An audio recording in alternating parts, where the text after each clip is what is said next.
औज़ुबिल्लाहि मिनश्शैतानिर्रजीम बिस्मिल्लाहिर्रहमानिर्रहीम अल्हम्दुलिल्लाहि व कफ़ा व सलामुन अला इबादिहिल्लज़ीना इस्तफ़ा। बड़े ही अफसोस के साथ आज मैं वीडियो रिकॉर्ड कर रहा हूँ।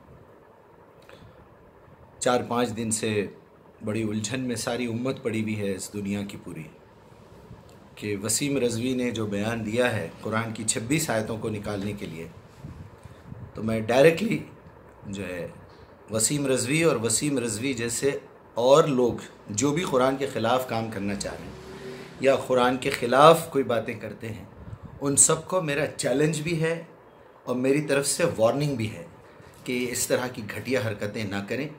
आप जैसे कई लोग दुनिया में पैदा हुए हैं और कई लोगों ने कोशिश की है इसको गलत साबित करने की।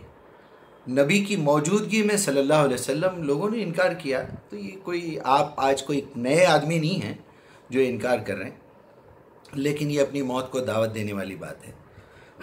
और इसको अगर आप थोड़ी सी अकल है आपके पास और आप ग़िज़ाओं में कुछ दो रोटी खाते हैं, थोड़ी सी भी सोचने समझने की सलाहियत है, तो आपका तो पूरे ग्लोब के मुकाबले में एक मच्छर के पर के बराबर भी आपकी हैसियत नहीं है।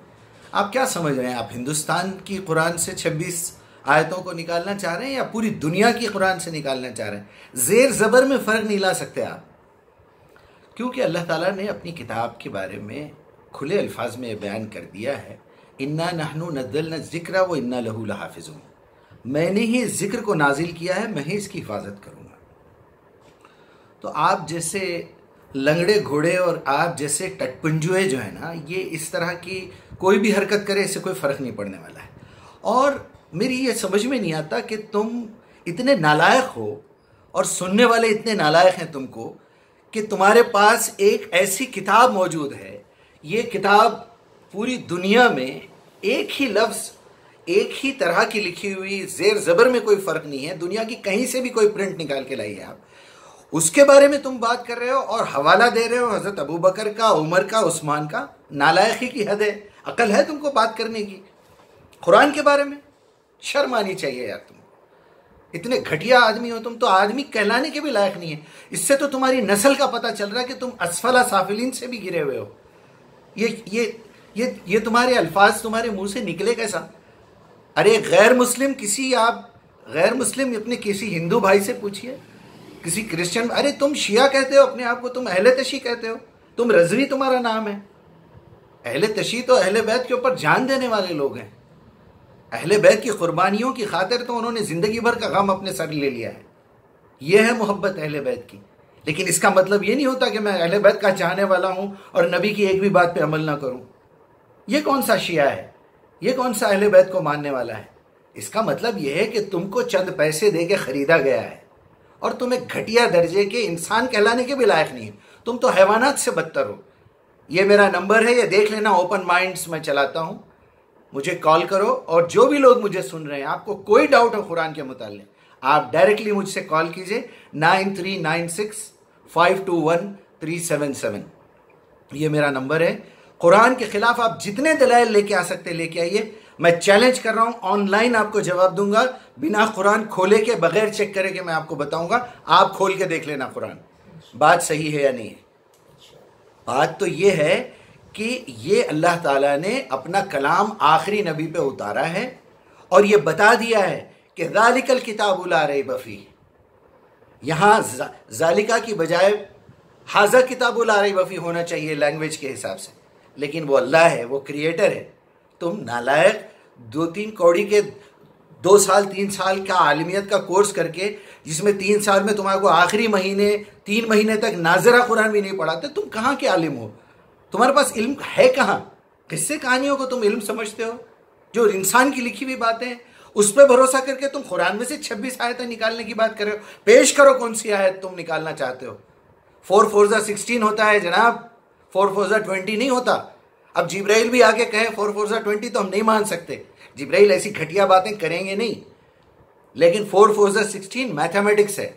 यहां अल्लाह ने ज़ालिकल किताबु कहा है। ये वो किताब है जिसमें शक की कोई गुंजाइश नहीं है।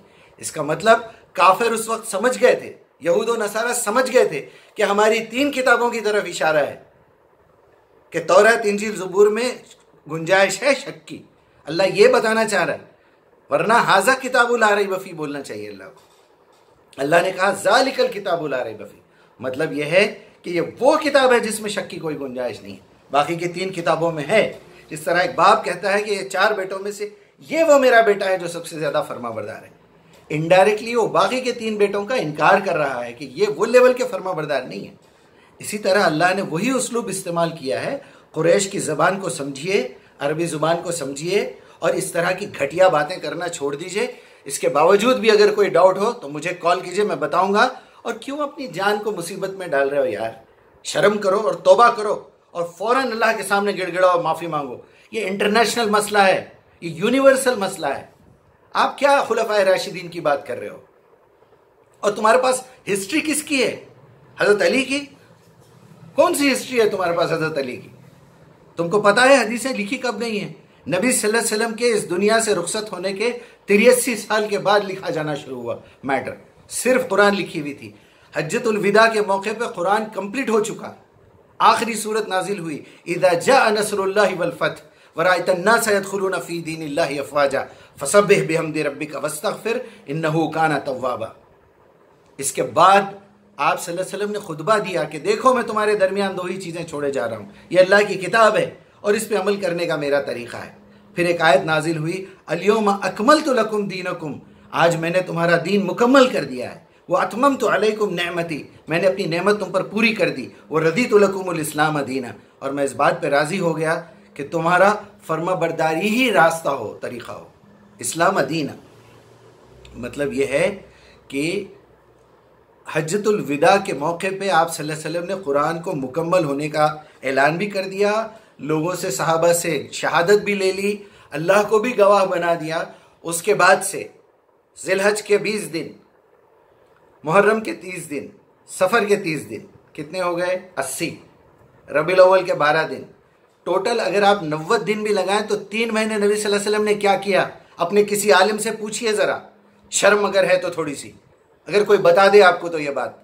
आप सल्लल्लाहु अलैहि वसल्लम ने वही की रोशनी में, जिब्राइल की मौजूदगी में कुरान को तरतीब दिया है। वो एक नालायक है और एक पाकिस्तान का तारिक, वो भी इस तरह की बकवास करता है कि ज़रा इनसे पूछो इक़रा बिस्मि रब्बिकल लज़ी से कुरान क्यों नहीं शुरू हुआ। वो नबी की ट्रेनिंग थी, हालात के हिसाब से कुरान का नुज़ूल हो रहा था। लेकिन नए पढ़ने वाले के लिए अल्लाह ताला ने सूरह फातिहा को इसलिए रखा क्योंकि उसमें जो सबसे बड़ी आयत है वो ये है कि इहदिना सिरातल मुस्तकीम, ए अल्लाह मुझे इस्तिकामत वाला रास्ता दिखाइए। जो हमारे मुतरजिमीन ने तर्जुमा किया है सीधा रास्ता, ये भी गलत है। सीधा रास्ता क्या है? इस्तिकामत वाला रास्ता। उसका सबूत आगे की आयत में मिल रहा है हमको कि वलद्दाल्लीन, ऐसे लोगों का रास्ता न दिखा जो रास्ते पे आके फिर से भटक गए, जिसके पास इस्तिकामत नहीं थी। इस्तिकामत वाला, मुस्तकीम का लफ्ज़ ही इस्तिकामत से बना है। इहदिना अल-सिरात अल-मुस्तकीम, हमें दिखाइए रास्ता इस्तिकामत वाला कि हम ईमान पे आने के बाद फिर से ना भटक जाएं।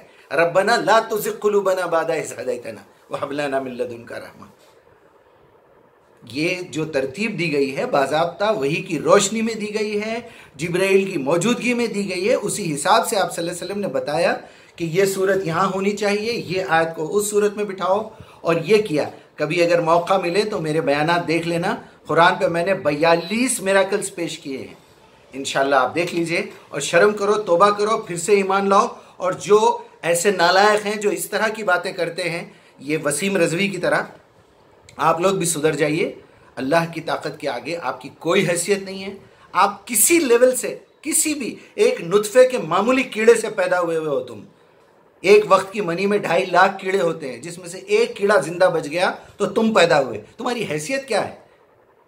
ये तो अल्लाह का करम है जो अल्लाह ने तुमको ये कहा कि वलक़द ख़लक़नल इंसाना फ़ी अहसनी तक़वीम, मैंने तो इंसान को यूनिवर्स में सबसे आला दर्जे की मखलूक बना के पैदा किया।